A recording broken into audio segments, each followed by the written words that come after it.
In the tapestry of life, where every thread holds a story, in black and white, the earth has a haven for the podcast. We celebrate the vibrant hues of change brought forth by the whispers of hope and the roars of action. It's more than just a conversation. It's a journey into the heart of our society, illuminated by the light of those daring to dream and do. Join us, and let your voice be the melody that guides us toward a dawn where every color finds its place in the masterpiece of our shared destiny. Together, let's paint a future brimming with the positives that dwell in our minds and the actions that shape our world.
Management in hospitals.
Your microphone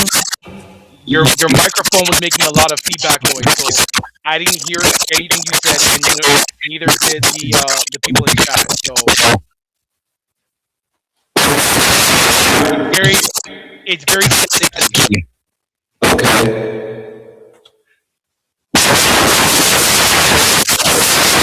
Yeah, it's a lot of like it's a lot of so,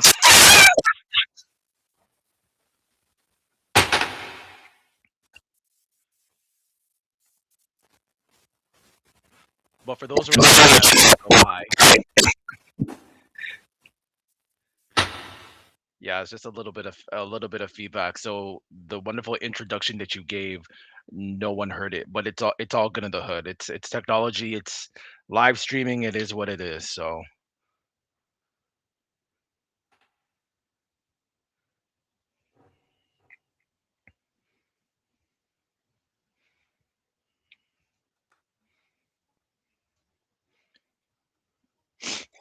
all right.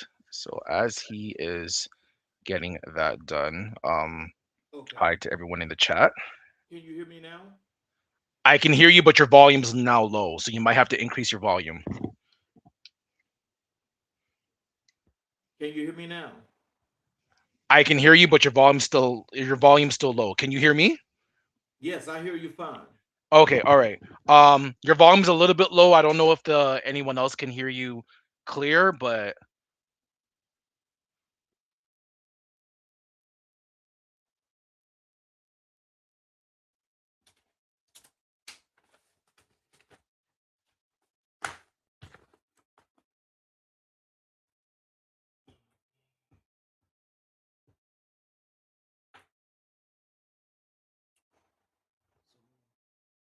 Let's just do this.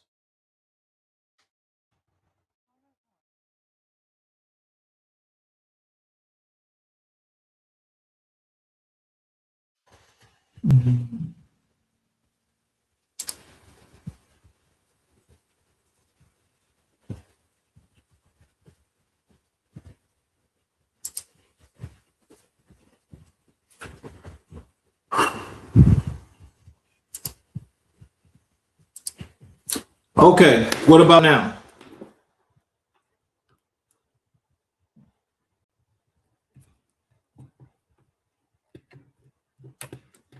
So you can hear me now?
Can you hear me now? I can't hear you.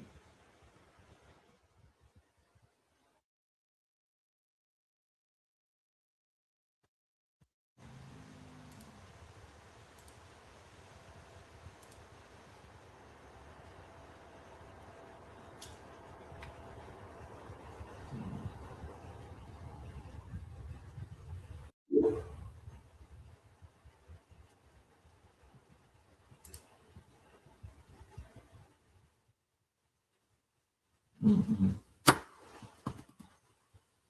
Hmm.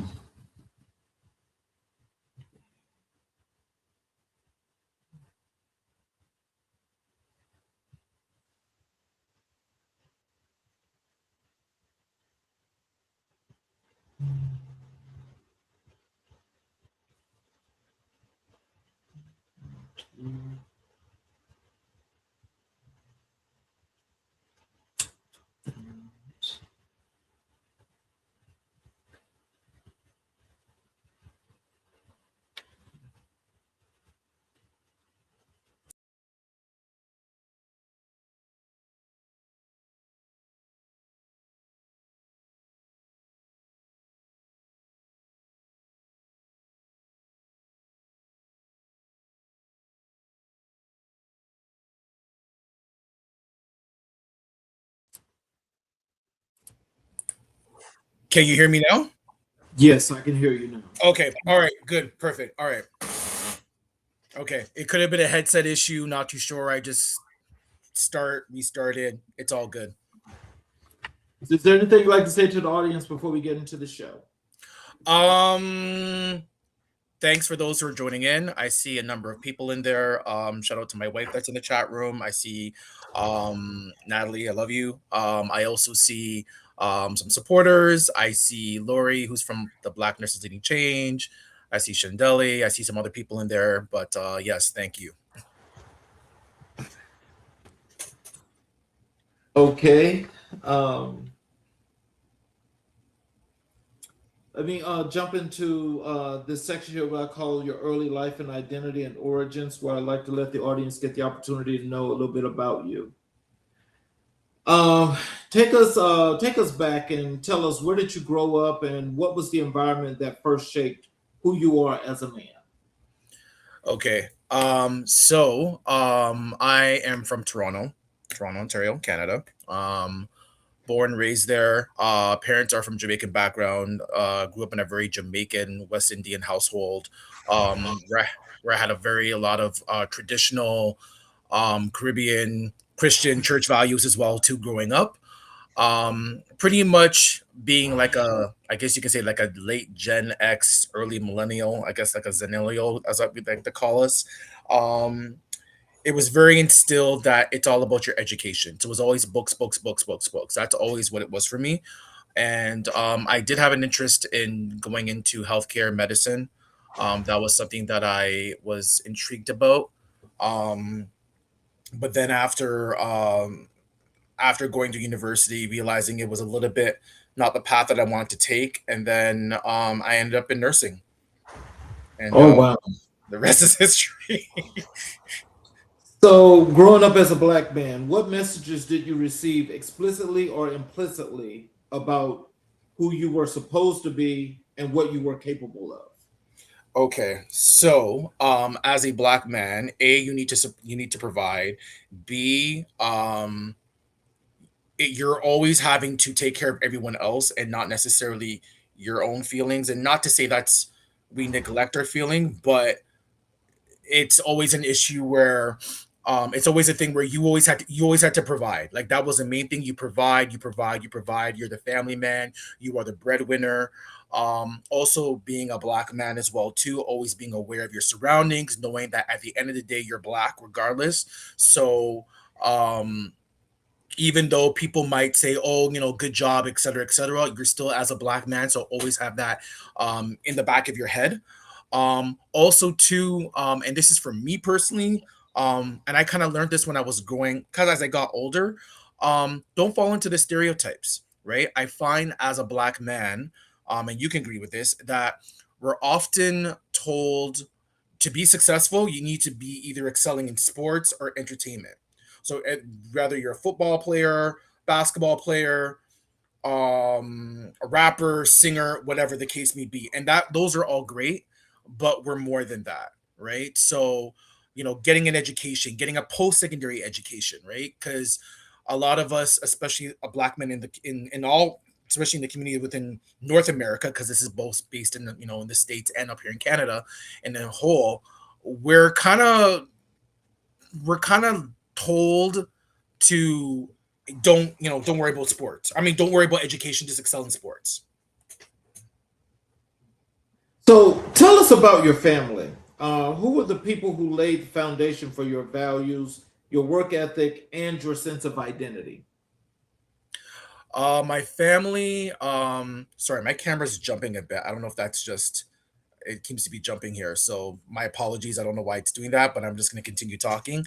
Um, Basically, as far as my family growing up, um, yeah, very traditional Jamaican family. Very like, even though I was born up here in Toronto, it was very Jamaican in my house. I've had two parents, working class, both worked, middle class. Um, Basically, as I said before, it was all about just education and trying to be the first one to be, who went to university and so forth. So it was education was always a big thing for me. So what was the purpose and premise of education? Was that part of your family foundation? Was that something that was just newfound for you? How did that work? Yeah, so pretty much because I mean, especially for my parents being like first generation, coming up here, it was very important that your children, in the case myself, because I was also too, I'm an only child, that education was always a key. You need to succeed.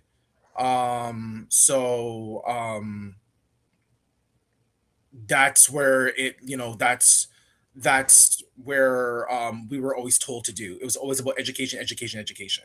So, and that's been always in a part of my me growing up. So was there a specific moment, a person, an experience, a turning point where you knew that nursing was your path? Walk us through that decision. Um, so nursing is always okay. So pretty much kind of going in a back, like kind of going through history wise. So my mom always wanted to be a nurse when she grew up, when she came up to Canada. That was one of her things of being a nurse. So I remember being younger, going seeing like her medical health books. Actually, you know what? I'm just going to show you right now because there's actually a book that I still have of her. Hold on. It is and I'm going to really kind of um I'm going to kind of date people. This book here, You and Your Health. Now, I'm really kind of aging it for folks there. This book was a book that my mom had. It's a 3 volume series book. It talks about the health, the human body, and so forth. As a kid, when I was younger, I used to read through this book. I used to read through like the anatomy system and so forth because my mom wanted to be a nurse, but she didn't get the help that she could. So being seeing that kind of intrigued me originally to get into medicine. um, but then, going through university, I realized it was a bit of a journey for me, and nursing kind of fell in my lap because it was recommended. And at first, I didn't think I wanted to become a nurse. I was very narrow-minded when it came to nursing. I thought nursing, yeah, like bedpanning, yeah. So with bedpanning, so then after that, but I was told, hey, no, do it. Go ahead and do it. And then I applied, got in. And then after doing nursing, especially in fields like emergency and ICU, I realized this is my career and I liked it. So So when you told people you wanted to be a nurse, what was the reaction? Did you face doubt, skepticism, or pushback, and how did that sit with you? um So I do have a family that has a number of nurses, but I will say there was disappointment, especially with my dad, because my dad at that point was already bragging to everyone that I would become a doctor. So when I had said no, I want to become a nurse, it was almost a little bit of disappointment. There was also a bit of narrow. When I say narrow-mindedness, it's just more of they just didn't know what a nurse is. Like nurse people think a nurse is just a bedside nurse, and they just go into they just do bedpan and they just clean people, but there's way more to that. um to the point where even like during my graduation, I mean, it was great that my mom was there and so forth and whatnot. But some family members were still like, you want to be a nurse? You're sure you want to be a nurse? Now, fast forward, especially after the pandemic, it um, it um, it changed a lot of minds. I'm just gonna check my camera for 1 sec. You can ask me a question. I'm just gonna turn it off and turn it on just to see if it works because I'm glitching for some reason. I see here. Well, I just want to say there's going here into the chat. Yeah, Here is this is from Valerie Russell. She's proud of you. Um, thank you. from Rodrigo, he says hola. Thank you very much. I'm just gonna switch here because I'm noticing I'm jumping here for some reason. So, but we can continue. No worries. Okay, and I'm not sure. I'm quite sure you know who this is. Someone said, "Hey, Peanut." Yep. This first generation Caribbean do not play about education and success. I love this topic as it can get toxic at times if they steer away from what the vision of the family for that individual. Um, I'm not sure who that is, but I think she's definitely right on for She that. is. No, she is. It's true. We're very like, and I do have a lot of my friends who are from West Indian background. Trust and believe. It's like it's all about books, it's all about school, it's all about education. There's always an ongoing joke with us growing up where it's like as soon as we have done something or we want to do something, the first thing that comes out of our parents' mouth is, did you read your books? Did you study your books? Did you read? Like that's always been an ongoing joke, but it's so true. We're all about education. We're all about, because we always, I guess, our our parents want to see us succeed, Mhm. that they never had the opportunities to do. So And here is from Jamal. Not all heroes wear capes. it's And true. here we go with I'm sorry, I don't know. I don't want to say the name wrong, but it looks like I don't know. Lori. It's Lori. Lori. Yeah. Okay. Since Dwight is one of the most inspirational black men I have ever met. He is a mentor and a leader. And so let's as I get back Thank you. into this, can you tell me what did black excellence look like in your household or community growing up, and who modeled it for you? Black. Okay, so I'm gonna do a difference between black excellence growing up and black excellence now. Black excellence growing up Mhm. was grinding, um, being the only black person in a lot of spaces that were either white or just people of not of similar background with you, and having to go through a lot of obstacles. And even when you did prove your point, you still faced obstacles if you were in a top leader position because you were always questioned.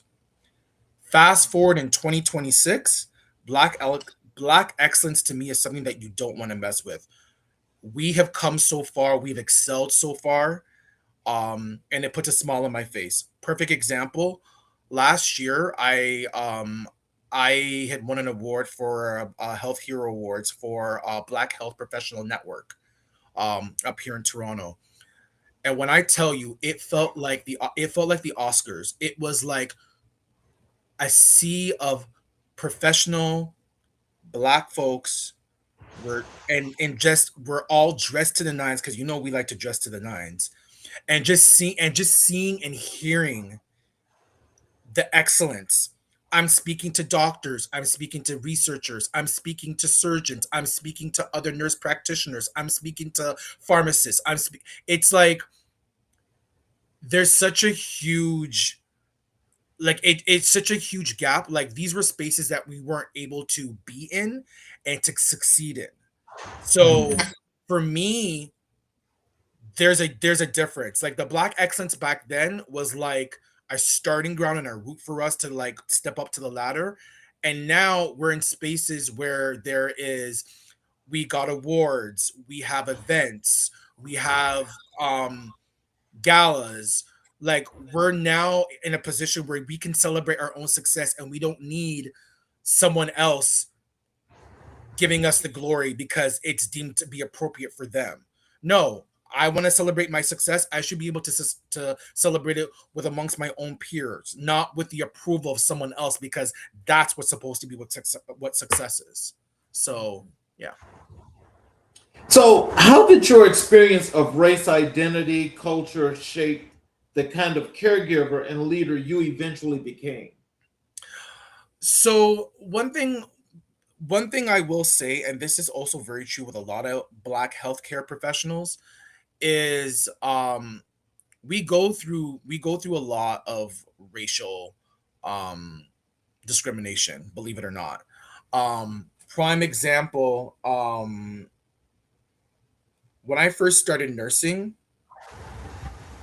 first of all, people immediately thought I was security. I would walk in and they would think I'm security or housekeeping. And I'm like, but I'm wearing a stethoscope. Right. How am I security, or how am I, or housekeeping? So there's number one, that. Number two, not only am I'm a a black man. Well, I'm a black person, period, in nursing, but then a man on top of that. So there's like a double. There's kind of like a double stereotype, or I guess against me. The stat that I always like to throw out is 10% of all nurses are men, and out of that 10%, only an additional 10% are black. So really and truly, we represent 1% of the whole nursing population. So that's like a double stack against us. So you always have to prove yourself. Now, yes, sometimes I do get the, oh, you're the doctor and so forth. I do get that sometimes, but most of the time it's either I'm either security or I am housekeeping. And I'm always having to prove myself to be like, hey, I actually know what I'm talking about. Right. So that's something that I've always had to navigate. I'm in now in a situation where that's not so much the case because I've proved myself. But for anyone who's starting, it's something that you go through, and it's sad because I shouldn't have to prove myself that I know what I'm talking about. Even being in positions where I was a charge nurse, I still got questioned. I still got, does he really know what he's talking about? Well, yeah, because if I didn't, I wouldn't be in the position of leadership that I am. So, So, were there formative experiences in your life, in your early life, perhaps like a health crisis, a community loss, a moment of witnessing care given or denied that drew you toward the healing profession? um, there's a number of factors. Um, I mean, that alone could be like a 3-hour podcast, but I'll give you one example. The prime one for me is sickle cell patients. Um, I know people who personally have sickle cell. Um, and seeing what they have gone through the healthcare system, people just automatically think that, oh, they're just drug seeking. Sickle cell is not about that. Sickle cell is a very painful crisis. Um, and I've dealt with a lot of sickle cell patients, and actually dealing with them themselves, and also because a lot of them are black. There's that we interconnect, right? So it's like I know what their coping skills are. I know what they've gone through. So myself, I'm going to do more and make sure their experience is better, because a lot of people, they just assume that, oh, they're just here seeking pain meds. That's not the case. They're in a severe painful crisis. And because they're either denied their pain meds, or just, oh, well, they just, they don't need that. They're not in pain. They're on their iPad or they're on their phone. Well, no, that's because they've had to learn coping mechanisms of how to deal with the pain when they know that their pain medication is not doing time, or it's not strong enough, or so forth. So seeing my friends going through that and actually seeing that in a hospital has kind of helped. That's one of the examples that kind of flipped the switch and said, hey, you know what, compassion really makes a difference. Another thing too, what I want to add is, and this is true especially for nursing, is, you know you can know the whole entire human system. You can know the pathophysiological pathways of this condition to that condition. But most patients, to be honest with you, what the first of all, they remember the nurse mainly, not the doctor. And number two, it's the simplest things. So even if it's you giving a blanket, telling them thank you, telling them, checking on them, are you okay? The little simple things make a huge difference. And as a black person, in my position, I've known that I've been able to transcend that to others, especially those who are in the same background like me. Like we kind of have that connect. So it's like sometimes I don't even have to know what they want. I automatically, here you go. And that makes a huge difference because when you have someone who understands what you're going through, it makes the care a lot easier. Wow. This comment here in the chat from Natalie, I like this comment. She says, "We're in the beginning to take the reins of our own success." That goes along with what you said earlier. When you think about that and you see that comment, how does that resonate with you? Well, first of all, thank you. That's my wife. Thank you. But not only from hearing it from her, but just hearing it in general, it's true. Like I said before, we are now entering into spaces where we are controlling our own destiny. Um, my own personal mantra is I always say to myself, it's like a little saying to myself is, um, we need to be in an atmosphere that is free, that is open, that is striving for truth, and not having somebody else dictate to you how to do your thing, how to create your own success, because no one can do anybody else better than you can. And I've always keep that as my mantra because we know our destiny, we know what we want, we can control it. Don't let have someone else tell us we can or cannot do it because somebody else's policy says so or somebody else's belief says that. So by all means, yes, we are definitely taking the reins of our own success. That's why we have, I mean, that's why we have BT awards because we celebrate our own success. That's why we have the NACCP awards. That's why we have our own awards to recognize our own success. Because if they're not going to do it ourselves. Yeah. And this comment here, I want to tell her, is that a young lady? Hey, Peanut. Yes, it is. I appreciate you for loving it here, and I hope that you come back and watch more shows. Thank you for that comment.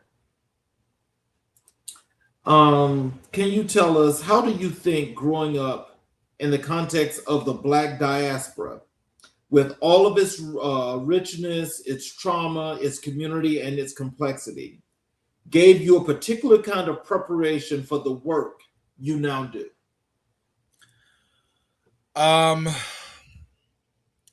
Again, there's so many aspects to this question. I will say this. Everything that's happening currently, and I mean, we can even just talk about in the last 3 months with like criminal cases that's going on. You guys know what I'm talking about. Um, it really makes you as a black person, especially as a black man, think of what can you do to either try to change the opinion or or make it seem like those stereotypes are not true. That's a double-edged sword. I know it's definitely a double-edged sword because it's like a constant circle. So I will say in my profession, yes, I do keep it professional, but I also am very aware of my surroundings and also what I do when I do it because as I said before, you know, yes, you can do good at your job, but at the end of the day, someone could just look at you and just think of race. This is the world that we're living in these days, right? Um so yeah, like I'm very mindful of what I do, how I take care of my patients. I mean, obviously you can't be discriminatory because I mean people are coming to you because they're sick, but also you do get some of those questions and comments and people even questioning your care or even want a care from you. Does this person know what he's doing? I don't know. He looks like he's security. Is he a thug?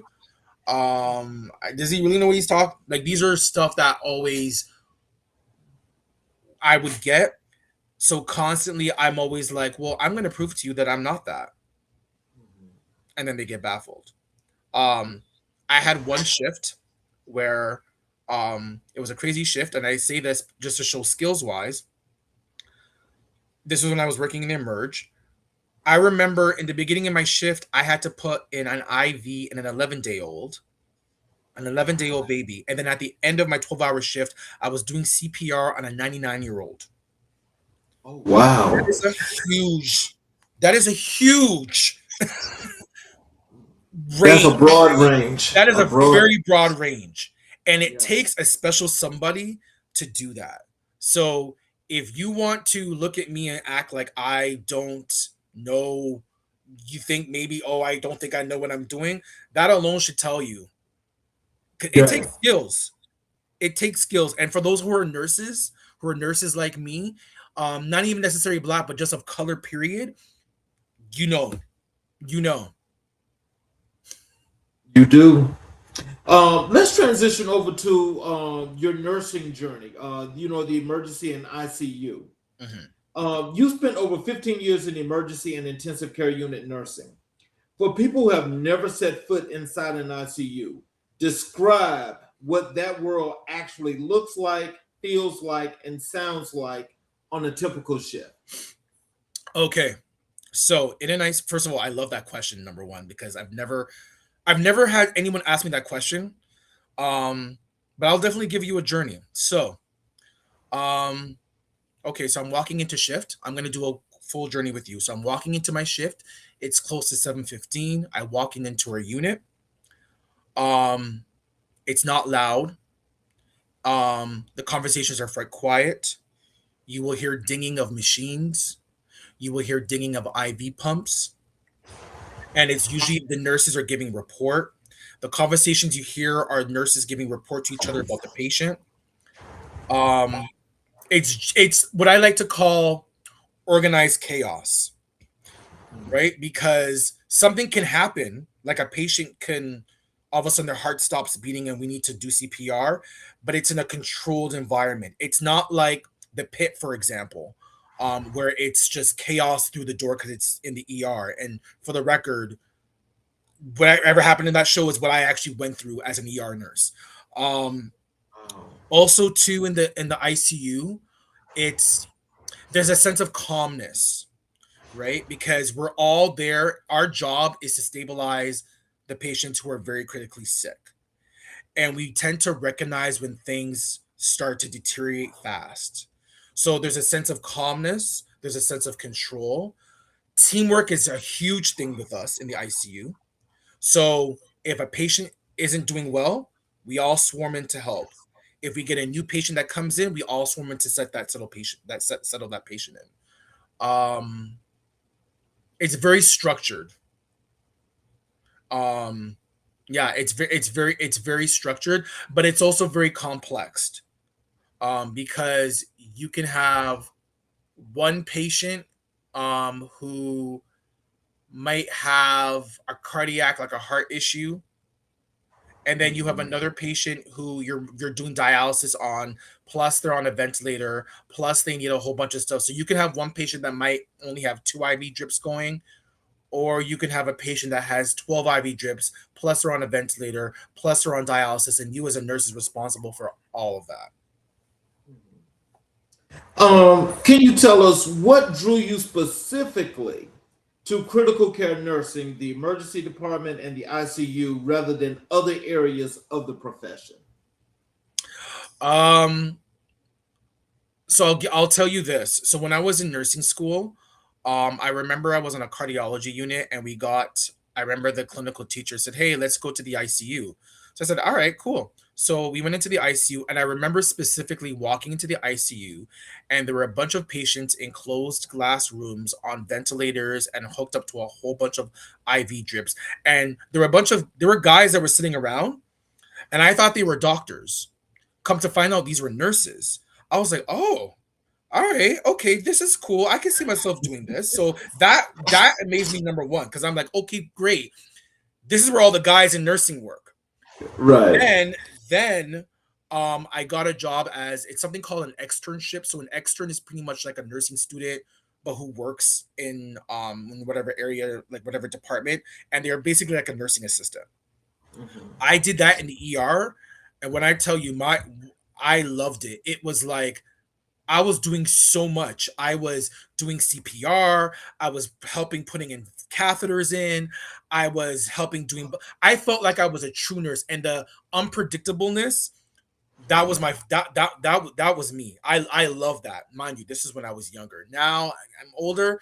Ain't nobody got time for that. Ain't nobody got time for that. But when I was younger, oh, someone coming in and EMS is doing CPR, give me that. That was my joy. Oh, there's someone who needs this medication and there's like they having a gastrointestinal. Give me that. I love the unpredictable stuff. The drunk patients, the mental. Give me all of that. I loved all of that. So then I applied and then I got in working in Emerge, and I was in Emerge for like a good 10 years. And then the pandemic hit, and that changed the whole perspective. And I just said, yeah, I'm kind of done with this now. But yeah, that kind of drove me. But emergent critical care, and that's where you'll find a lot of guys who are in nursing. You'll usually find them either in emerge, um, ICU, or psych. Those tend to be our main areas that you'll find a lot of guys in nursing. You'll find guys in other areas as well too, but we just tend to navigate to that area because we love the action, we love the complexity. Like it's yeah. Well, it sounds like critical care is definitely a place for you because it seems like you are a quick thinker. Because those situations would require you to be able to think, move, and make things happen. Yeah, Is that a natural thing for you? it is. I like to call myself ADHD slash OCD, and the reason why I say that is because when I'm in a merge, it's like I'm like squirrel, where, like I'll just go to it. Now in the ICU, there's an OCD thing where you like your lines labeled, the patient needs to look good, the bed needs to be made. So I can switch between the two. And I just love, yeah, it's a lot of it too is it's a lot about critical care thinking, right? It's a lot about your job as a nurse. And again, this goes to impact because again, as a black man, you kind of sometimes have to prove yourself this. You have to sometimes, not sometimes, you always have to think 10 steps ahead. So if you see your patient has this condition, you need to predict, okay, what happens if this happens? What happens if this happens? Then I need to do this. But if this happens, this is going to happen. So therefore, I need to do this. So it's like you have a whole backup plan. And as a nurse, you already know, okay, this is going to happen. I'm predicting this might happen. So let me just put this in check so this doesn't happen. So, and that takes skill. It's something you're not going to learn overnight. It takes skill, and it takes nursing like to learn that over the years. Wow. So look, without don't tell us your sensitive or security information here, but have you ever had a situation to where you have been involved with, a case that you had to really get deep into to help to save a life? If so, how was that and how did that make you feel? Okay, so I have multiple stories. I'm gonna save this particular one, um, just because it did happen in the summertime. And usually when I tell this story, it tells people, wow, as a nurse, kudos to you. So this was almost 10 years ago. It was a hot summer.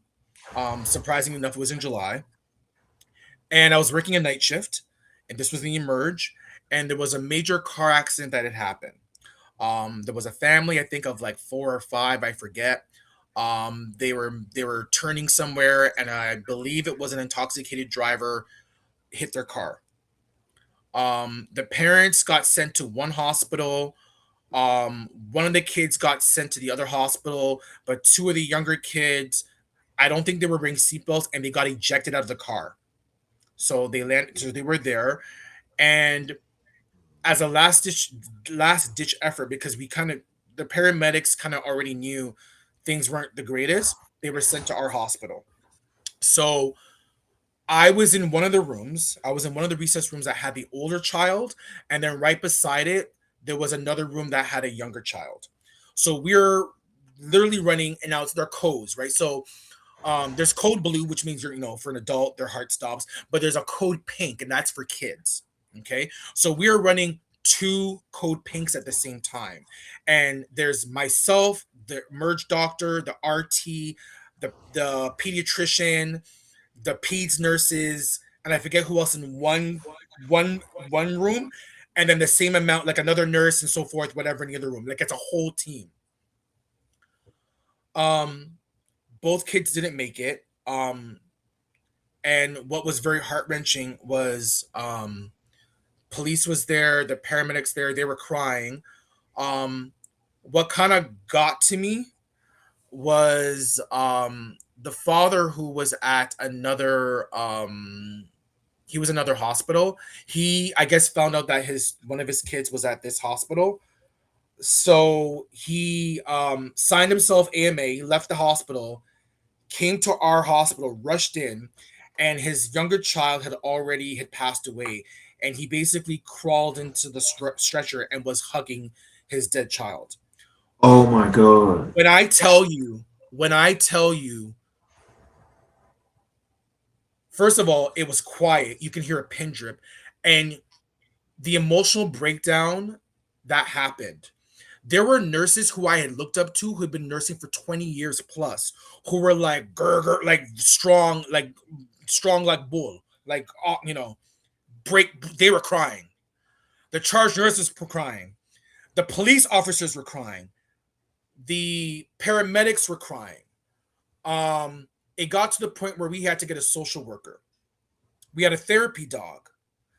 But the saddest part was right after all that happened, we had to turn around and take care of the rest of our patients. So there was no debrief. I mean, there was a debrief, but and this is the thing with nursing. You deal with a horrific case, and then you literally just have to be like, all right, we deal with that. Let's go back on to Mr. Smith, who has chest pain, or Mr. Johnson, who's got such and such, or this young, like, and as a nurse, the problem is that a lot of us have these built up PTSDs, and then all of a sudden it just explodes, which I think is why the pandemic was pretty much open Pandora's box. It was like you had nurses who were seeing death on a daily basis. During the pandemic, I was working in emerge and ICU at the same time. So I was seeing it at both ends. I was seeing patients coming in who were about to die, and then I would go to my part-time job in the ICU where I'd see patients literally on their deathbed. So emotionally, it's taxing. It is. Oh, that's a whole lot. I got a nice comment here for you. Here, I'll put it on the screen. This young lady says it's so refreshing and gives you such a sense of relief when you see a person of color in healthcare. Your health condition is automatically believed and not doubted because of your skin color. Yeah. Wow. Have you heard that a lot? Yeah. Yeah. You again, you're always having to prove yourself. And I mean, even though up here in Toronto we're very multicultural, it's still the same, right? It's still the same, right? Because you'll have other cultures who may not trust you, right? So you have to. So it's like, you know what I'm saying. So it's like there's internal racism within own different racial backgrounds, if that makes any sense.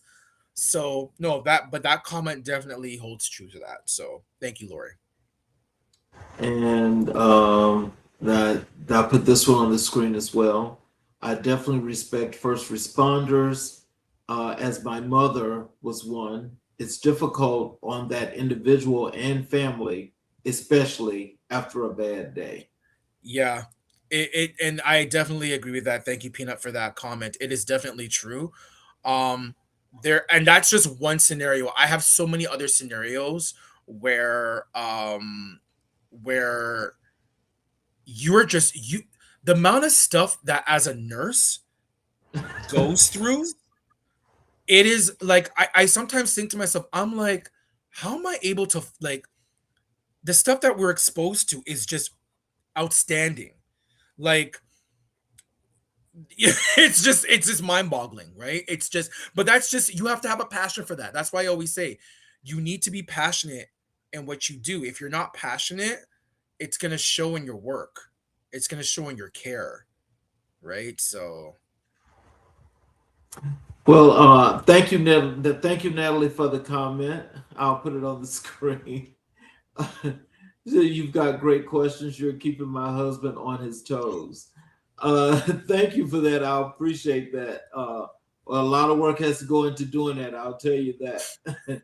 she's saying that because she's saying that because I guess because I'm so used to, like, I can just kind of rhyme stuff off my head. So she's just like, I finally met my match. I think that's what she's saying. And here's a comment here for you. She's calling you. I'll put it on the screen. Calling you. You're a rock star. Thank you. I appreciate that. That's what a gadget girl. I think is who that is. That gadget. And I'll put this one on the screen for you as well. How do you stay focused after the first responders leave and not get emotional during these intense moments? That's a question for you. So I will say for me, one of my therapies is the gym. Um I go to the gym and I work out, put my headset on, I listen to a bunch of 90s and 2000s R&B, hip hop, dancehall, soca, and I'm good. I'm to the world, like, don't, I zoom out. Um Church has been another big thing for me. And again, shout out to my beautiful wife, Natalie, for this. I mean, I grew up in church, but not as active as I was now. Over the last couple of years, I realized I needed a spiritual reset. So me now going to church on a regular basis has also helped me. It's helped me emotionally and mentally, and it's helped me kind of leveled me out. So there's that. Also, just being out with your friends and family. Um, with our career, I will say one of the things that is advantage, like that has an advantage, is that whatever we do in the 12 hours, whatever we don't finish, a next nurse will pick up. However, if your 12 hours was crappy or was very intense and draining both mentally and physically and emotionally, it can play a toll on you, right? So that's why we have days off in between and so forth. But yeah, those are my personal stuff. I'll watch TV, I'll watch YouTube videos and stuff. I'll watch other YouTube content creators to kind of keep my mind busy. But yeah, that kind of keeps me focused, and also being in a lot of like groups as well too. What I find is that if I keep myself positive and busy doing other stuff, such as being in interest groups, mentoring is a big thing for me. I love being a mentor. I love being an educator, because then you're taking the positive and you're trying to show that for someone who wants to do your career, who's interested in doing nursing. And I've never really considered myself a mentor at first until I had people coming to asking me, "Hey, I want to do nursing too. How do you get into this?" Or you're one of the very few black men I've seen in nursing. You got to tell me, how do you do this and so forth. So it switches the pendulum, and now all of a sudden, instead of being doubtful and negative, I'm like, I'm actually inspiring somebody. So yeah, let me tell them how the journey is and let me mentor. Let me tell you, I want to ask you this question because what was so interesting when we had our chat when we booked you for the show, it was very interesting to see the road and the path that you took, because one, there was a lot that went through that pathway. And just by looking and listening to you now live on the show, because I'm more than sure that everybody is taking a lot of listening to what you've been through and what you're doing now. Tell us, do you think or do you know of a difference between the work you do there in Canada compared to any U.S. city or state that you have been in, or has that taken place? So generally, I would say I'm gonna say yes and no, and I'm gonna explain to you why yes and no. Yes, in the sense that generally we do, it's the same issues, it's the same um pathway, so forth and whatnot. But I will say, because I do follow a lot of American nursing, content creators and nurses. I've got a lot of fellow nurses in the States who I've linked with Instagram and so forth. Your experience down there is different in the sense that, um, for one, the racism down there is just blatant up in your face. Mhm. Like it's blatant. The amount of stories where I've been told or I've read on threads and so forth of how nurses, particularly nurses of color, have dealt with discrimination, have dealt with patient like violence and just all these type of situations is a bit different from up here. It does occur up here, but the racism and the discrimination is not as in your face as it is in the States. So when I hear these stories in the States, I understand why nurses have to be a certain way, act a certain way, have to be on their P's and Q's. But at the same time, I can relate to that because I've had similar situations, but not to the extent of how they've had it in the States. Um, Mhm. and then also too, as far as now, the one thing I will say, which I kind of wished we had this up here, is we do have nurse practitioners up here in Canada, but it's not as plenty as in the States. I've said Mhm. this to a lot of my colleagues and even my family and my friends. If I was in the States, I would have been a nurse practitioner or a nurse anesthetist a long time ago, just for the simple fact of the way how the healthcare in the United States is set up. It's Mhm. way more plentiful. It's way more convenient up here because we have a universal healthcare. It's a little bit different. So yes, we have nurse practitioners, but they're not as plentiful as they are in the States.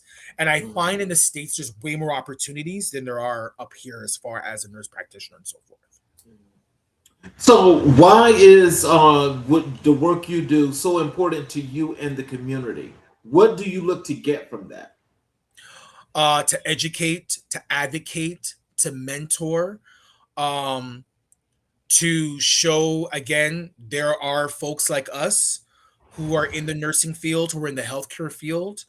Also to and again I'm gonna stress on advocate because different cultures and different upbringings respond differently to trauma and to pain, right? So this whole idea that black folks can tolerate more pain than others. No.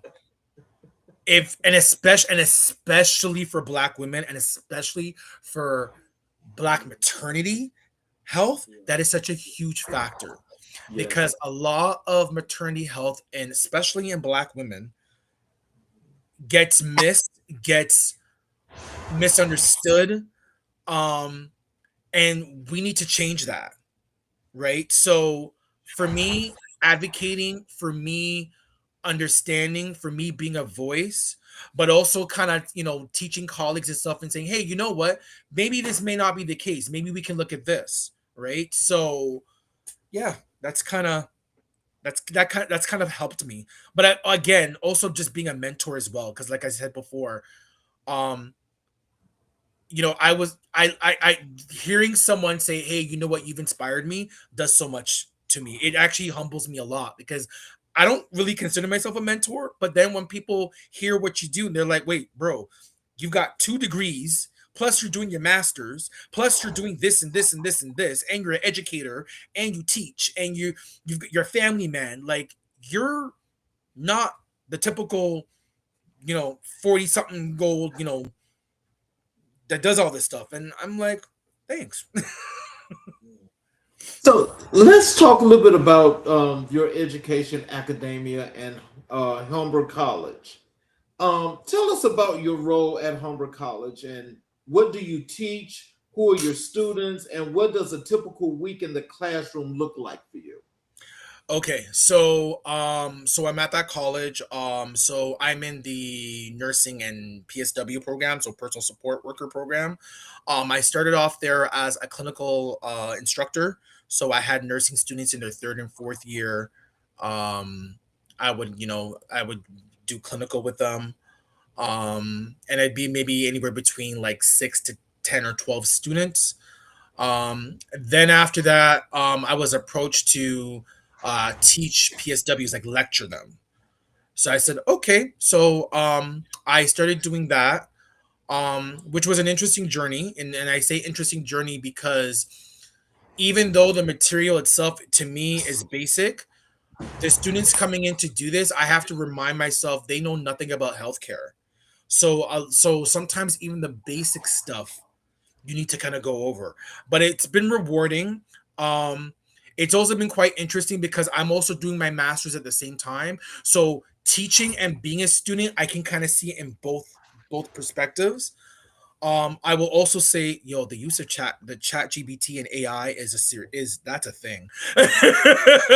A lot of students are using that, and at first I was very against it, but I understand why it's used. I embrace it, but as long as you're using it um for its good intention and not just being lazy. Like if you have already done a paper on a particular topic, but you want ChatGPT to say like, "Hey, can you just kind of polish it or edit it or whatnot?" Or give me a direction, that's fine. But if you literally go into ChatGPT and say, "Hey, write me a 10-page essay on blah blah blah blah blah," then no, that ain't acceptable. Um, but yeah, that's my teaching journey. I love it, and that's I also realize me being a teacher. Um, I love seeing students learn from me, connecting the ideas and succeeding, and that's where that kind of feeds the whole thing of like, you know what, I do like teaching and being a mentor. So yeah. So, in teaching and thinking about your class and your students in general and as a whole, what do you like to get from your students, and what do you like? What do you want to instill in your students when it comes to the medical profession and what they should be doing? So particularly with my nursing students, um, I will specifically tell them and say, hey, always ask questions. Don't act like you know everything. Don't be afraid to say, I'm not familiar with this procedure. Can you please review this with me? Because what you don't want to do is act like you know what you're doing. And then when you come to do the procedure now and something goes wrong, then it becomes your fault. So that's the number one thing I always say.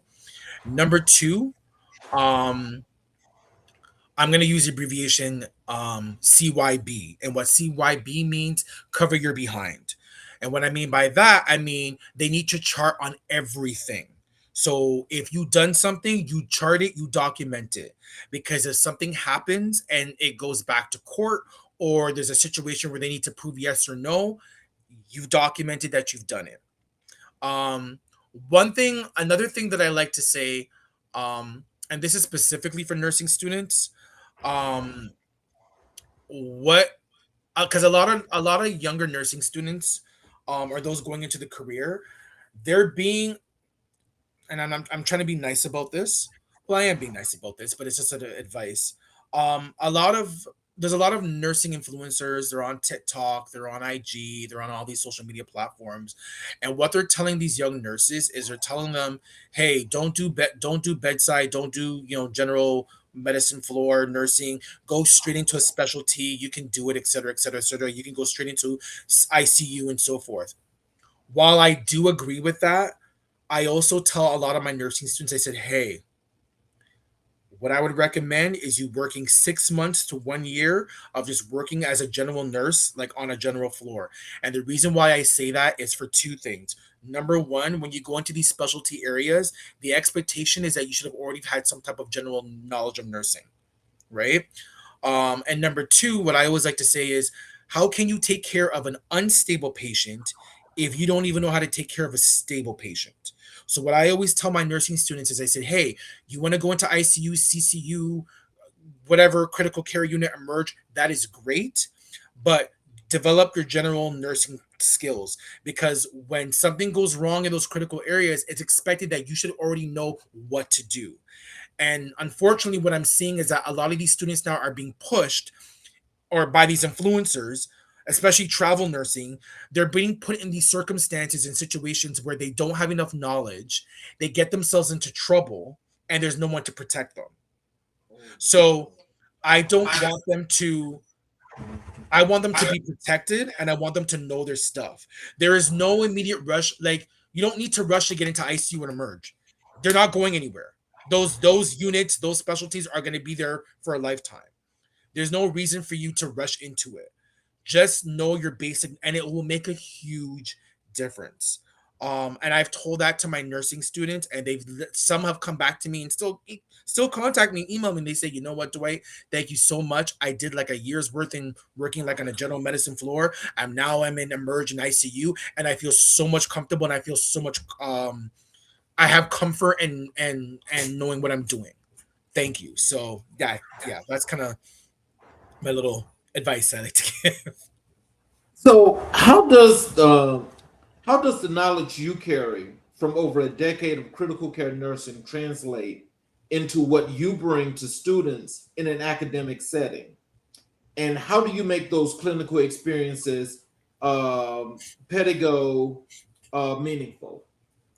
So what I always do is I take real life situations and I apply it to them. So what I always tell my nursing students is, okay, this is what you're learning theoretically in the classroom, but this is what's going to happen in reality.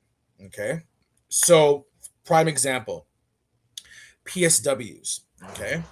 Um Personal support workers. Sometimes depending on their education, they're told that they can administer insulin to a patient. Now, what I always tell these PSW students is I say, okay, this is what you're theoretically being taught, and it's not necessary for my program. I'm just saying in general. But I say, listen, I'm going to give you the reality. As a critical care nurse, I need another nurse to sign off my dose. Right. So if I need another nurse to sign off my dose, and they're a nurse, and you're a PSW, and you don't have the nursing license, should you be doing this task? You don't feel comfortable? Don't do it. Right? Um, Even certain situations where, like, if you come into a patient's room, right? Make sure you gather all your belongings so you're not going in and out. Just certain things that, like, because I always tell them your your case scenario or your simulation lab is going to be completely different from what's going to happen in reality, because not everything goes perfectly well, and this is just in reality, right? So I always give them like advice. One advice I always and I say this to a lot of my male nurses, my male nursing students, is I say, listen, if you are alone with a female patient and you need to do, like, say, an EKG or a Foley catheter, don't be in the room by yourself. You get Exactly. another female colleague, whoever, and you be in that room with you. Because I know someone who was in a situation. I don't know them personally. It's someone who knows them. They were a nurse, and they did an EKG on a patient, and the patient falsely accused them for sexual assault. And Ooh. that never happened. The nurse ended up losing their license, and they had to go through over a decade of court to prove that they didn't do it. And basically the patient was just like, yeah, I just made it up. Well, you just ruined this poor man's career. So with that said, that's why I always say, yeah, always have someone with you in the room. And likewise with women. If you're in a situation, or you know what, with anybody, if you got to do a procedure and you don't feel comfortable doing it by yourself or being alone in the room, get someone there with you. You That know, I always think that that's a good thing anyway, because when they just talking about just for people's sake, what's going to be how everything, what they call it, just want to be politically correct for PC yeah, for PC purposes anyway, because nowadays everybody has the opportunity now to sue people for anything now. yep. And so that is the crazy part of society today. And I kind of hate that, especially in your profession, that is one of those that's easily scapegoated. Oh yeah. Oh yeah. I can listen. There okay, let me tell you another scenario. Okay. Um and this is not even nurse related, but it kind of is, because part of my master's that I'm trying to focus on is workplace violence against healthcare staff, and my goal is there should be some type of legislation or law where if you assault a nurse, a doctor, a housekeeper, whoever, charges need to be pressed because I'm sure you can't go into McDonald's and act a fool. You'll get charged. So why is it accepted in the hospital? So prime example, there was a patient who I'm not going to say the department. I'm going to keep it very generic. There was a patient who obviously was intoxicated, was acting very irrational, and they left their room and they went straight to the nursing station, and there was an I don't know if they were a physiotherapist or some other healthcare worker that was working there, and this patient immediately put this person in a chokehold, was trying to choke this person to death. Oh So God. everyone's trying to like free this person off, and there just so happened to be an orderly that was there. The orderly um tried, clear the situation, tried to protect the patient. This patient ended up punching the orderly. The orderly, as a reflex, punched the patient back because they punched them. So they punched him back. The orderly got suspended. The That's orderly got crazy. suspended. And then the patient got, all this stuff. And for all my healthcare workers and nurses, you've heard this time and time again. One of the questions that we always get, and it's a joke, it's a meme joke, but it's so true, is we always get asked, well, what could you have done to prevent the situation from getting worse? No, I'm sorry, baby, but that's funny. No, but it's true. It is so true. And a lot of, especially nurses, we're so tired of hearing that because it's just like, this person tried to unalive me. I Right. defended myself. But now you're going to turn around and ask, what could you have done to prevent from the situation? Wow. And that's where a lot of healthcare workers get, one of the reasons why we get burnt out, and also too why we feel vulnerable, because if we protect ourselves, we get in trouble. If we don't protect ourselves, we still get in trouble. So, and I'm just seeing one of the comments. Lori made a great point. 75% of nurses will be assaulted by patients or visitors during their careers, and those stats are removed in ER and psych nurses from those statistics. Yeah, because in psych and emerge, trust and believe. I can listen. The amount of patient violence that occurs, it's ridiculous. It's to the point now where, like, and this is where I mentor when it comes to like emerge nursing and stuff like that. Sometimes I have to tell nursing students or nurses who are starting off, I said, listen, at the end of the day, you need to protect yourself. If you see someone acting crazy or acting like a fool, make sure you have the stuff that are in there to protect yourself. If it's medications, if it's security, whatever that you need to do. Because at the end of the day, it's your license and you need to protect yourself. But yeah, it's crazy. It's absolutely crazy. And some of these patients and visitors, they will test you. I'm not saying all, okay? I just want to make a record for that. I'm not blaming all patients and visitors. I don't want someone saying, oh, he said there's a percentage, there's a small percentage. And yes, part of it could be due to the healthcare workers who could be acting a certain way. I would never deny that. But I'm just talking those particular situations. It's yeah. So let's fast forward here and come up to the work that you do as community leadership and what you've established with BNLC. Okay. Um, Tell us about Black Nurses Leading Change and what that organization is, what it does, and why it exists. Okay, so Black Nurses Leading Change it's an interest group formed by there's a group in Ontario, with a province Ontario here. It's called the Registered Nurses Association of Ontario.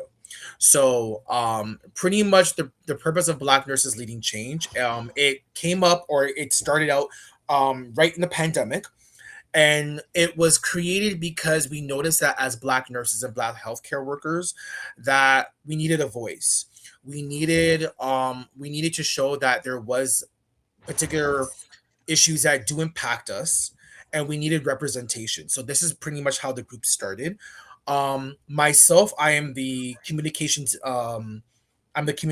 executive network officer in that group. So my job is pretty much, I help with newsletters, we organize events and so forth.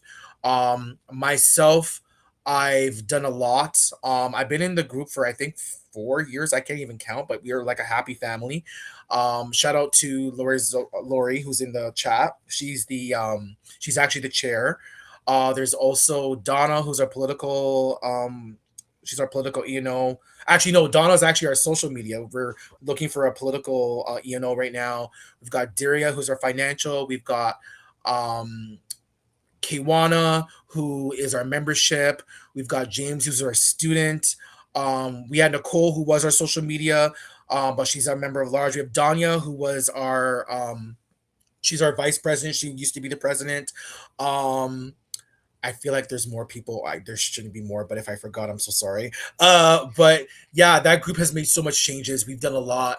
Myself, I actually started a web series called Black Men in Nursing. So I started that, and it's like we do the podcast like every couple of months, and it's myself and a couple of black nurses who I know. Shout out to Hakeem, Jordan, Jason, and myself. We are all black nurses, and we talk about different topics. So we talk about education, we talk about discrimination, we talk about mental health, because these are all factors that impact us. And it's been great because as black men in nursing, a lot of people don't realize, oh shoot, we never realized that was an issue for you. Prime example, when there's an aggressive patient. I can tell you right now, if I'm on the floor, everyone's looking at me like I'm Hulk Hogan or I'm like The Rock. All right, D, deal with this. I'm sorry, I'm not security. Why are y'all looking at me? Or can you help lift this 300-pound patient? Okay, I can do that, but can I ask you a question? If I wasn't here, who would help you? Crickets. Right? So that's so those are stuff that we talk about. But yeah, with Black Nurse Leading Change, we've done really well. We partners with different groups. We mentoring young students. But we're doing a lot. Like it's a group that I love a lot, and we've created so much connections. Mm. So, as communications engagement and networking officer for BNLC, what does your role actually entail day to day, and what are you most focused on building within the organization right now? So mainly for me as a communication E&O, that's just a short term. So there's newsletters that come out. I'm also responsible. I mean, there is a social media, but myself, the social media network officer and the membership network officer, as well as the chair, we collaborate on, okay, if this project is coming out, how are we advertising it? Who are we getting in touch with? So myself, I'm involved with, as I said, newsletters, getting in touch with possible speakers, also getting in touch with other black organization groups that are within nursing and just saying, hey, we're collaborating on this, can you help us with this? So there's that. Those are just some of the stuff that we're involved with, and just helping, just getting our voice out there, right? And I think also too, again, it's great that as a guy too, again, I guess I'm showing representation, because there's like, oh, there's black men who are nursing. Great, now I can kind of relate, and I can ask questions and so forth. So yeah, as my job as a communication, it's pretty much getting the word out there. And I also do help other background stuff too, like I help set up meetings and so forth, and kind of just helping, supporting everyone, like the president and vice and so forth. So, what is the state of Black nursing leadership in Canada today, and where are the strengths and where are the gaps that organizations like BNLC are working to fill? So first of all, excellent question. I love that question. Where I'm gonna kind of work backwards. Where we are now, we are definitely a voice. We are a group that a lot of people organize. A lot of people of different organizations are recognizing us. We are also collaborating with other groups as well. There's the Ontario Black Nursing Network. There's the Canadian Black Nursing Association. There's a PanCan Nursing Association. These were different Black nursing associations throughout Canada, where we were doing our thing, but it was very separated, and we didn't know that we existed until we kind of all started to network. One of the key things, or one of the key aspects, I think that helped the networking was, we do have a Canadian Nursing Association, and our vice president, and I'm going to shout her out. Her name was, well, she was a vice president. Her name was Bukola Salami. She was like the first Black vice president nurse to be there, and because other organizations knew her, it kind of all of a sudden kind of blended us together. And we're like, okay, this is happening. Oh, this is happening. So now all of a sudden now we're supporting each other and we're making a voice. Years ago, especially during the pandemic, we were far in between. In fact, if you as a Black nurse or a nurse of color raised an issue or wanted to say something, it was, you're creating too much ruckus. Yeah, we'll get to you later on. I think you're being a little bit oversensitive. You really want to talk about this? So as Black nurses, we were tired of hearing that. So that's why all these groups started forming. And now what's wonderful about these groups is now we're mentoring. So prime example, last week I was just at a university where myself and a couple of other Black nurses, we were mentors for these black nursing students, and also high school students, particularly Black high school students who were interested in nursing. So hearing it from us, and we had a very diverse group. I think there was five of us. Two of us were guys, three were women, and we're all from different aspects. Some were in the beginning of the career, some were working in peds, some were in the academia area. Myself, I'm ER ICU. So we represented a whole, like a whole genre, like a whole spectrum. And that to me was very blessing, because it was like we are connected. And because of that, now we're doing more stuff together. So now we're making changes. We're in spaces now. So it's really good. So let's talk about the Black Men in Nursing webinar series. Mhm. What is it? How did it come to exist? And what need was it in design to meet? So Black Men in Nursing, I came up with the idea. What ended up happening was, so in the Black Nurses Leading Change group, we were talking about different webinars, because what we do is that we do host a number of webinars throughout the year. And one of the things that I've always said to myself was, there's not enough representation of Black men in nursing. And if there are representation, it's always looked in a bad way. There's always stereotypes. We're womanizers. We're this, we're that, we're blah, blah, blah, blah, blah. And I was like, you know what? I want to change that narrative. Um, we do exist. So what ended up happening was I ended up linking up, and again, shout out to Akeem, Jason, and Jordan, because they're normally on my podcast, or webinar. I reached out to them, knew them through LinkedIn, knew them from different associations and meetings. I said, hey, you know what? I'm gonna start this webinar. Are you interested? And they're like, yeah, sure. And then also when I presented it to Black Nurses Leading Change, they loved the idea. They absolutely loved the idea, to the point where it actually kind of birthed into a documentary, which is almost done. It's Black Men in Nursing. Shout out to Lori, because she's working on that. So that kind of went into that documentary. So from that, I said, you know what? Let me do the webinar, see how it goes. And we did the first webinar, and it was a success. We had a lot of people who liked it, and then I said, all right, so maybe we should continue this. And a lot of people have said, you should do this webinar on a regular basis. I would like to. Time wise, right now, the way how my life is right now, I kind of have a lot going right now. So I would like to, but not on such a frequent basis. And also, too, the guys who I do the podcast, they're also busy as well too. Like one of them is doing their PhD, one of them just graduated doing their masters. We all have family lives, so forth. So it's just trying to find that perfect time that we can do it.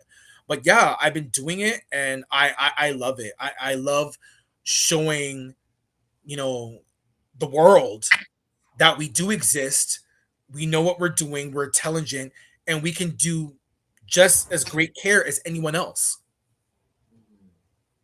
You know, I'm going to suggest this to you guys. I think that if you had more people that were able to actually fill in at that time, to continue that good work, because I think as you guys continue to add to that, if you've got long gaps in between, then it kind of like it throws you off a little bit.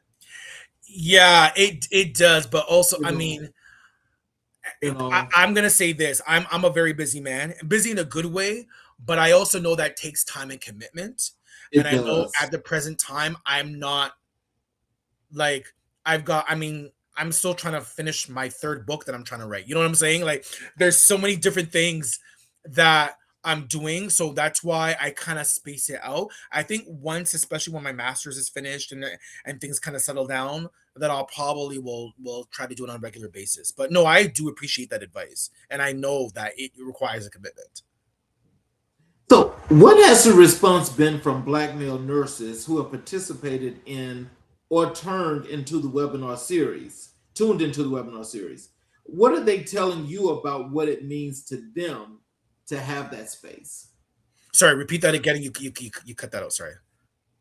What has the response been from Black male nurses who have participated in or tuned into the webinar series? What are they telling you about what it means to them to have that space? Um, I've been told that one of my first messages I got was "Thank you, bro." Literally, I thank you, bro. That was a message from someone. They said, "Thank you for being a voice. Thank you for showing that we can do this." I had a couple of nursing students um who literally said, "You're an inspiration," because literally we don't see this when we're in nursing, and the fact that there's four of you guys and you guys are in all different aspects and you're thriving in your career, thank you, because now I can prove to myself that I can do just as well as you guys and even excel to any higher grounds that I want to. So I've been met with a lot of positive affirmations, which was humbling. I even remember one time we did a podcast, like we did one of the webinars, and there was actually someone, I think he was from Tennessee, I forget. He called in and he was like, kudos to you guys for doing this because it's great that there's a webinar series and so forth. And it's funny because I laughed and I said, but you guys in the States I find in the States there are a lot of support systems for Black men in nursing, not so much in Canada. But he said, yeah, but it's not like, it's not as intense. You guys don't talk about the topics like you do. It's just kind of like, hey, we're Black men, we're nursing, and let's just post a bunch of memes and so forth. I said, oh well, we don't do that. So but yeah, it's been inspiring. And like I said, like if I can help change someone's either mind to do nursing or help them navigate through any struggles that they had through that I can go through and help them overcome that, then I've done my job. Leslie, let's get into the this Black History moment because we discussed this prior to the show. I asked you who were the most influential people in your life and career. You told me it was Dr. Martin Luther King Jr. and Marcus Garvey in your life, and Dr. J. Douglas Salmon and Mary C. Cole in your career. When we talk about Dr. Martin Luther King, can you tell us, Dr. King spoke of the fierce urgency of now, the moral imperative to act in the present moment for justice, not someday. How does that philosophy show up in the daily choices you make as a nurse, an educator, and a community leader? Okay, just repeat that. I have a thought in my head. Just repeat that question one more time, just to make sure I'm answering that correctly. Because these are really good questions. How does that philosophy show up in the daily choices you make as a nurse, an educator, and a community leader? If I can summarize that in one word,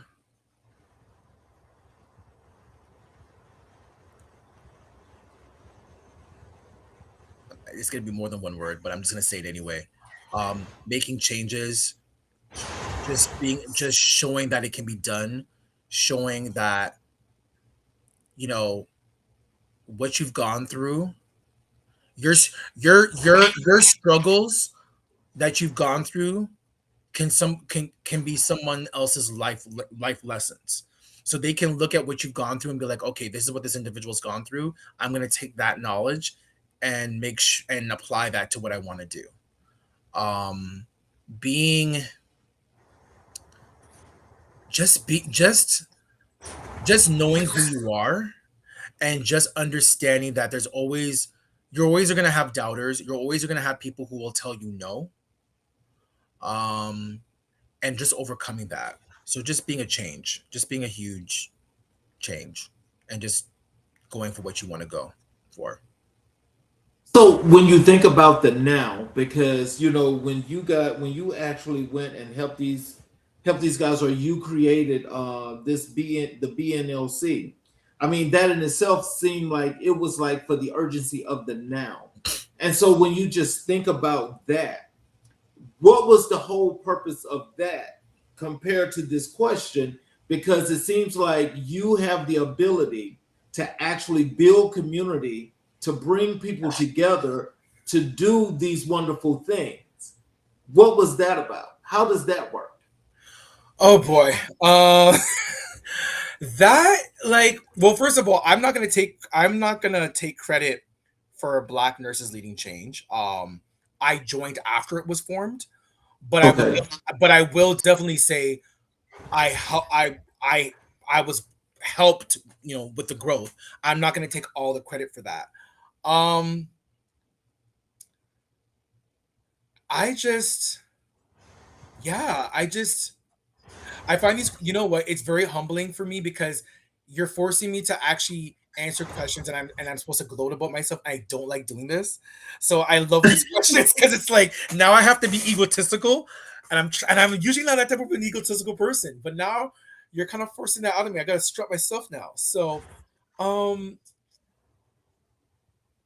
yeah, I would. How can I say this without being conceited? Well, see, it's not conceited. It's not Yeah, about being egotistical. It's about verbalizing the things that you've contributed to and how you've helped to build. And so, in that, that's what the community needs to see from individuals like yourself, because yeah. that's the inspiration, that's the motivation. So, it shouldn't be hard to talk about your feats and your accomplishments. No, it's just, you know what? I think part part of I think for me, one of my struggles, and I'm going to talk about my accomplishments.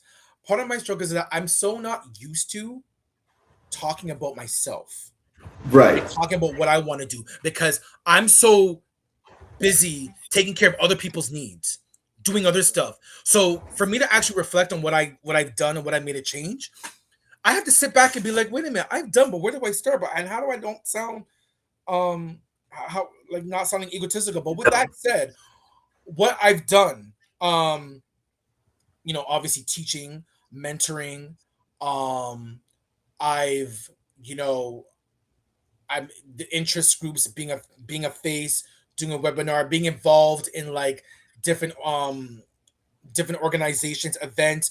Perfect example too, even on Christmas, last year on Christmas, BNLC and another organization that I'm with, on Christmas morning, we helped out with Christmas breakfast. Just being a role model and just helping people. I love doing that. That's just always been my thing. I like to when you're happy, I'm happy. Um Writing a book. I don't know if I mentioned this. I have one book that I've written, and there's another book that's supposed to come out, and I'm working another one. But me, I like to do a lot of stuff. It's just they're like getting an education. I have like my 2 degrees. I'm working on my master's. Um, might do PhD. Don't know yet. Been told in the ether that I should do it. Don't know. Um, just be and then being in just in like leadership positions, being a charge nurse in the emerge, especially during the pandemic, that was crazy. Being a clinical lead, educating, so forth. So I think all of those qualities that I have done, um and again, being with Black Nurses Leading Change, being with other associations as well too, Mm-hmm. Those definitely help as far as me helping the community, as far as what we can do and making a change. And Well, I'm always thinking there's more to do. mm-hmm. But when I realize, yeah, I'm always thinking there's more to do. I don't know why. I feel like that my work's not done yet. My job is not done yet. I still think that I need to do more. And I'm not saying it in a way of burning myself out, but I need to start planting seeds to be like, oh, a black man in nursing can do this. Okay. Like for example, and I'm gonna put this in the ether, and if this happens, may God be the glory.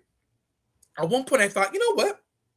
I don't think there's ever been a black man in nursing who's been like the president of one of the major nursing associations. Hey, maybe I can do that and see what happens. Make a change. Like I think that's what it is for me. Like I'm always like, what can I do to leave a mark and to inspire others? And that's it for me. Well, Dr. King also understood that health equity was inseparable from civil rights. He called healthcare disparities a form of injustice. How do you carry that framework into your advocacy work today? So, how does just repeat that one more time? Healthcare, how does Dr. King also understood that health equity was inseparable from civil rights. He called healthcare disparities a form of injustice. How do you carry that framework into your advocacy work today? so basically for me, and I mentioned this before earlier on, um, you do need to understand, and this is not even just for black individuals, this is for any culture, period.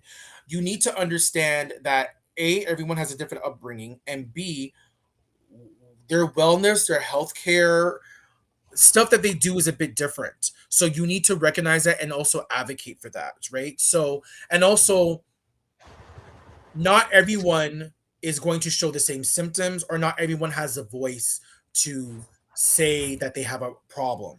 Prime example again, I'm going to use sickle cell because sickle cell seems to be the main example because it's true. Sickle cell people, or the individuals who have sickle cell, they go into crisis. They're in a lot of pain. Again, there's that discriminatory factor of, well, A, they don't need pain medications, they're overreacting, and oh, they're strong enough, they can deal with it. Well, no.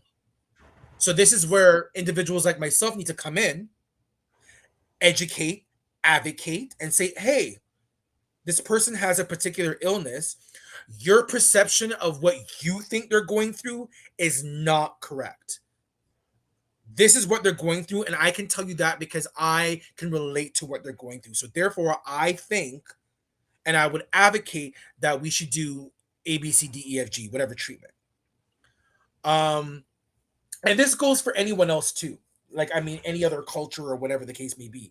But definitely with health equity and your background, it does play a huge factor because, and again, I've seen this where people get denied of healthcare, people get denied of treatment based simply on the color of their skin, and that shouldn't be the case. So yeah, definitely I want to make sure that we advocate that, and I do that in my practice. Well, there's well, we're gonna go ahead and we're gonna actually get to the point now. We're gonna close, and I need you to give our audience some words of wisdom and encouragement, how to connect with you via social media, your website, your books, how to get your books, all of those good things. Okay.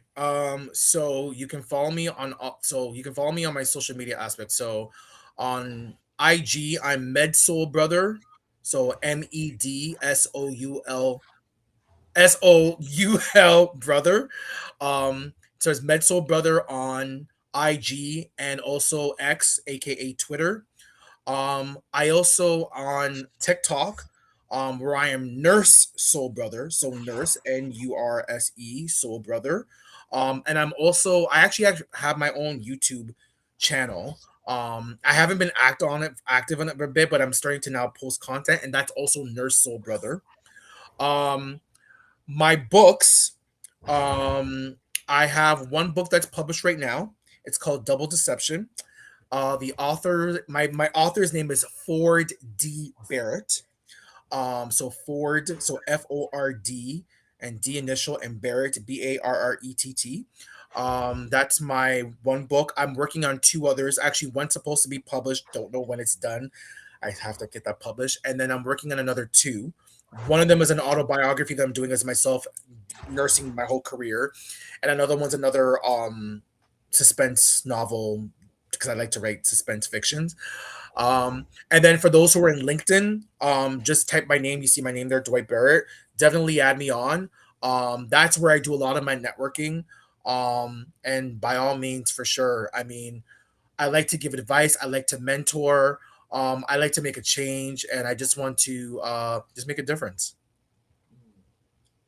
Well, I want to thank you for being here. There's a whole lot of stuff that we didn't actually get the opportunity to cover, and I'd love to have you back Sure. because this was very enlightening. And I've got to say, there's a lot that I learned, especially thinking about the system here in America and how you actually function and operate there in Canada. You're right. There are a lot of similarities, but there are some differences. But I'm sure they can't be that far off, other than what the systems are about universally, or if it's just about one particular system. But still, in all, there's a lot of commonalities. I appreciate that. And so, as I close the show, I'm going to close the show with this monologue. But before I close, I want to ask if you could stick around for a few minutes after I close the show. And I want to say this to the audience before I close.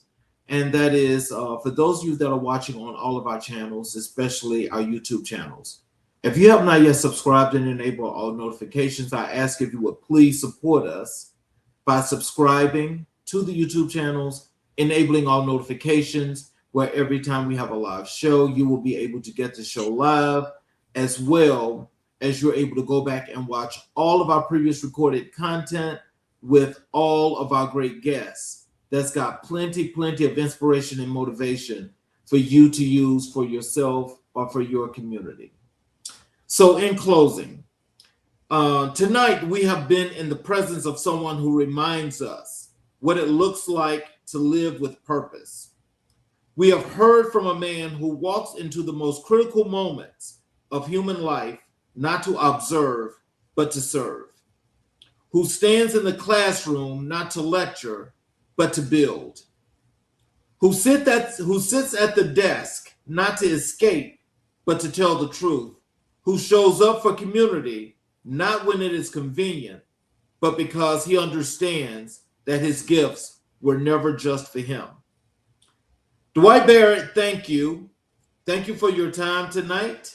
But more than that, thank you for your life's work, for every patient you have cared for in those ICU beds when the world felt impossible, for every student who has sat in front of you and seen, maybe for the first time, that someone who looks like them can lead in medicine, for every Black male nurse who turned on a webinar screen and finally felt seen, for every reader who will open Double Deception and find something of themselves inside those pages.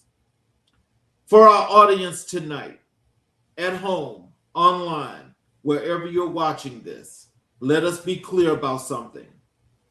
Supporting Black health is not a political act. It is a human one. Read Black authors, support Black-led organizations like Black Nurses Leading Change, advocate for equity in the hospitals and schools and policy rooms, and determine who lives and who dies in this country. You can learn more about Dwight Barrett and his work, including Double Deception and the Black Men in Nursing webinar series, through Black Nurses Leading Change. Find BNLC online and follow Dwight across all social platforms. Here on American Black and White, we do not believe in pretty lies or uncomfortable silence. We believe in truth, the full, complicated, luminous, sometimes painful truth of what it means to be Black in America and across that diaspora. And we believe that truth spoken with courage and received with open hearts is the beginning of every transformation that has ever mattered. For American Black and White, I'm Charles Zachary King. Keep the conversation going, stay in the work, and remember, the story is not over. We're still writing it. And join us tomorrow night as we will have the state of Black America. Thank you all. Have a good night, and we will see you tomorrow evening.